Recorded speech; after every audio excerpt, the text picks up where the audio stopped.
Hello, my name is Viru, and today I'm going to show you an easy way to make map art mosaics in survival Minecraft. I'm going to use a free user-friendly software that I haven't seen used elsewhere in the Minecraft community. I'm going to use that software to design a mosaic and then output building instructions for it. So this video is outlined as follows. First, I'm going to briefly review the mechanics of Minecraft maps. Then we're going to design, output, and build a mosaic here on this survival multiplayer server. I'm using survival to show you that yes, you too can build amazing map art in survival. It's not as hard as it seems. So let's get started. Before we design and build our mosaic, let's quickly review how maps work in Minecraft. I'm in a creative world here with a map showing all of the possible base map colors. This is the base color table in Java version 1.15. And you can find this also online in the Minecraft wiki. You have to search for the term map item format. With maps, blocks and items are grouped in colors from transparent items like these here through the color spectrum, red, orange, yellow, and so on. Some of the groups are made up of only one block, like the terracottas, while others have lots of blocks that appear as the same color. Some blocks are kind of silly for actual map making. For example, water here is its own color and it's hard to work with, so in maps I usually ignore them. You can choose any of the blocks in the same group to build with, so if you have easy access to, say, brown wool, you can use that as opposed to, say, dark oak. This is a flat map, and it shows the clear plus watercolor plus 50 other base colors that make up the base color table. You can make some pretty decent mosaics using these 50 colors, and that's what I see a lot of online. But you can also improve things quite a bit. In fact, we can triple our color table by adding elevation into the map. I'm now at a different location with a different map in my hand, and I've placed down some white blocks. On the map, you can see that they all look white. However, if I add blocks above these, you can now see on the map that we have a light white stripe above the new blocks and a dark stripe below. The light stripe is actually the first block up. Minecraft brightens the block because it is higher than the block north of it. The dark stripe is the block that steps back down. It's actually the sandstone, not the white. Minecraft darkens the sandstone because it's lower than the one north of it. It doesn't matter going east or west, just north to south. And it doesn't matter how much higher or lower they jump, just that they increase or decrease elevation. So using this trick, I can add a section of light white by repeatedly increasing the elevation. Like so. And then I can add a section of dark white by repeatedly decreasing the elevation.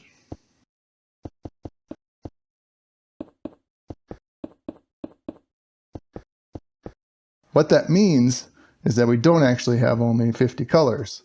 We have 150 colors that we can use if we include elevation changes into our map. Here's all 150 colors. This color table gives us much more detail in our mosaics. It's really noticeable when the mosaic has a color gradient, like skin color or sky color. Instead of using, say, 6 blues for our sky, we actually now have 18 blues. And so we can get much smoother gradients in our pictures and mosaics. The important thing to remember is that Minecraft works north to south. And so we need to think about our mosaic going north to south so that we get our elevation changes right. Now that we've reviewed how maps work in Minecraft and the power of using elevation changes in maps, let's design a mosaic that we can build. To make our mosaic, we need to convert the original picture from its probably 16 million color palette to our 150 color palette. There are several ways to do this, but the way that I found the most user-friendly is to use a free software called PicToBrick. Here I've downloaded and opened the software. PicToBrick was actually written for making Lego mosaics, but it has the option of defining your own color table, which they call configuration, and which I first did several years ago and have updated recently for Minecraft 1.15. My configuration is old enough that some of the color labels are weird or out of date, but I'll share a download link in the description for my file that you're welcome to use if you don't want to make your own. I have actually two configurations. I have the 50 color 2D map and the 150 color 3D map version. The first time you use the software, you need to either download my config files or manually enter your own. It does come with 3 default Lego configuration colors, but you probably want the Minecraft ones. And you can do that here. You can add an element or color. You have to enter in the RGB value for each of the colors. Since the software is designed for Lego bricks, it can actually do square or rectangular pixels, although with Minecraft we want square pixels. Now let's make a mosaic. Following the right side here, open the image you want to turn into a mosaic. For me, I've decided to make a mosaic of YouTube creator Good Times with Scars cat Jellie. I love Jellie. Jellie is actually in the game. She's one of the cat variants that's been added to the game. And I decided I wanted a picture of the real Jellie to put up on my server. So here I've got a picture of Jellie that I've cropped for a close-up. Next, select the configuration that you want to use.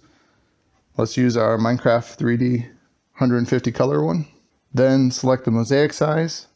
You probably want 128 by 128 because that's the default map size. The next step's a little confusing. We have to select what part of the image we want to use.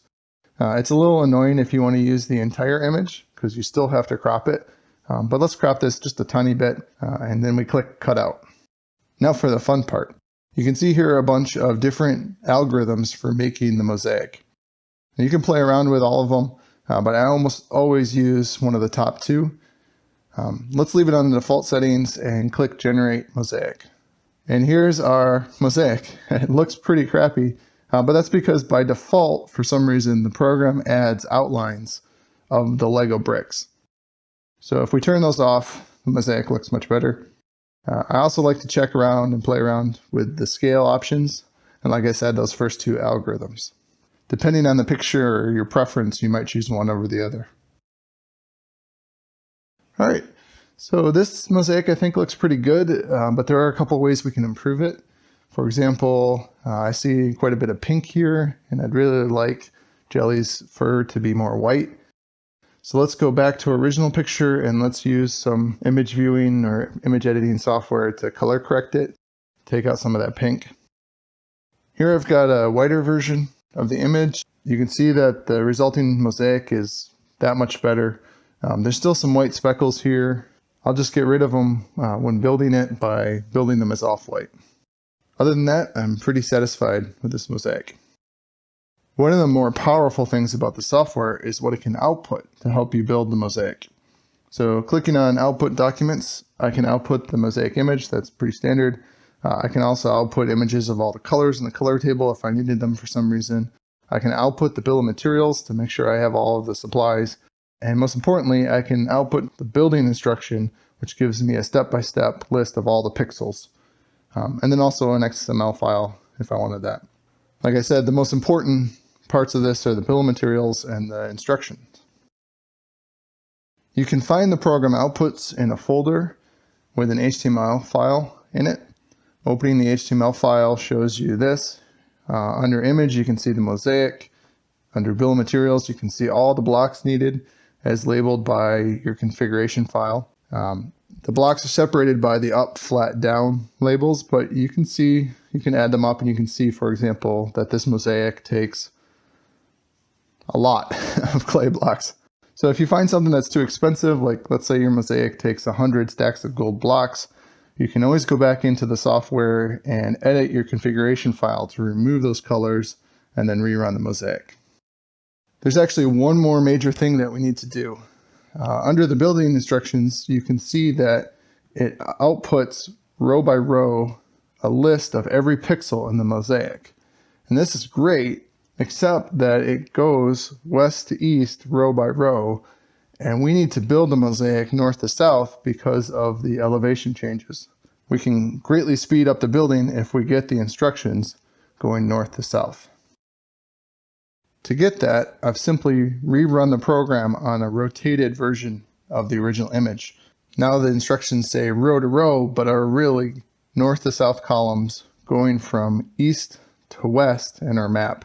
We will be building the eastmost column of the map first, going north to south. To summarize, we've taken our original picture, color corrected it, and then rotated it to get our instructions the way we want them. You don't have to do any of that, but it will make things look that much better and the build go that much quicker. Just for a quick comparison, here's a side-by-side showing the benefit of adding those extra colors into your mosaic.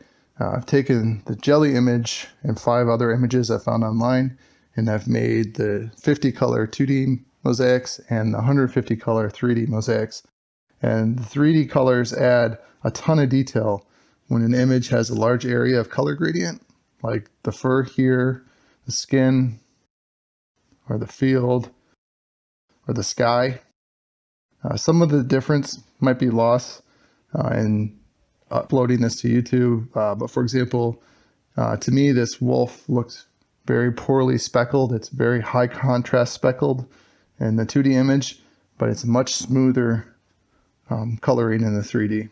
When making mosaics of people like this one, I found that you might need to adjust the picture to remove either too much pink or too much yellow.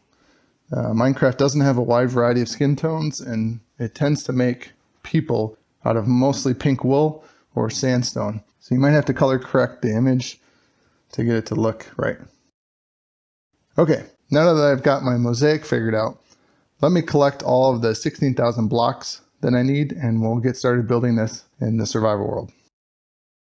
It's a day later, and I've collected all the blocks listed in my bill of materials. It's quite a bit. Lots of clay, but that didn't take as long as I was expecting. On my computer, I've got the building instructions open in a second window next to Minecraft. And before I time-lapse the building of the map, I have 4 more tips. First tip, I've come to a desert to build my mosaic.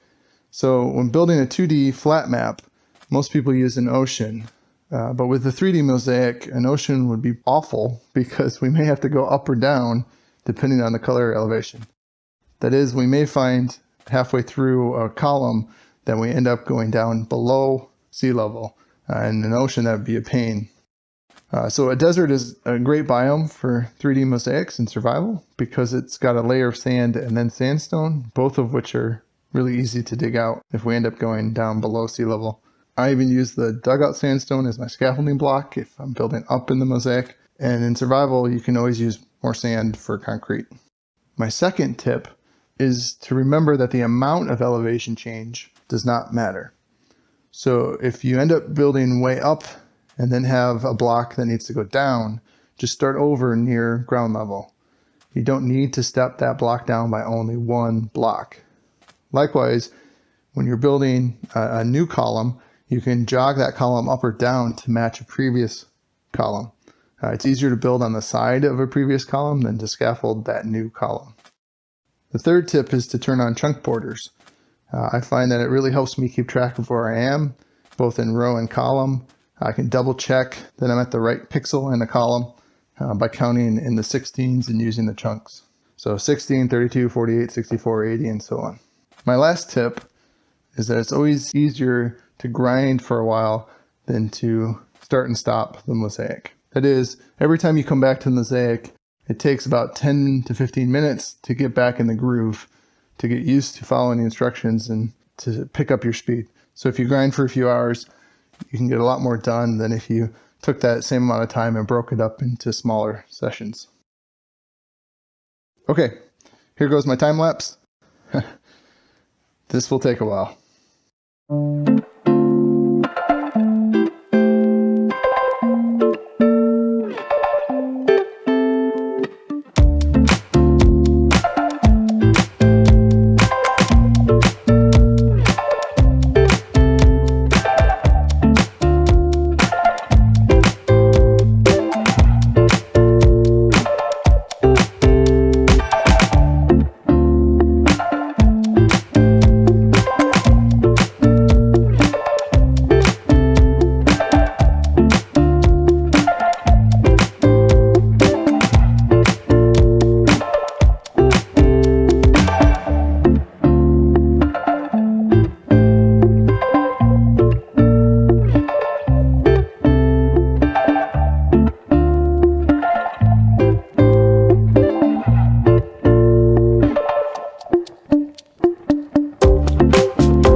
bum.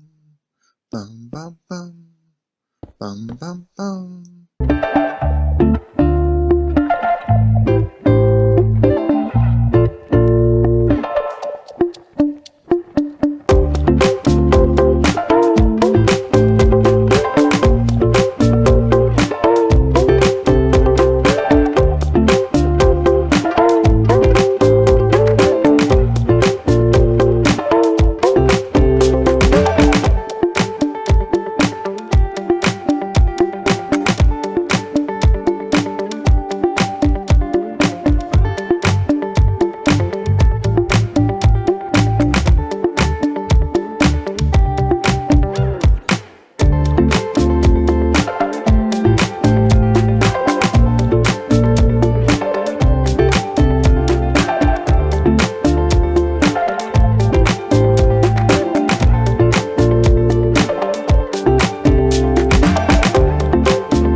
Well, it took roughly 20 hours of work, but it's done.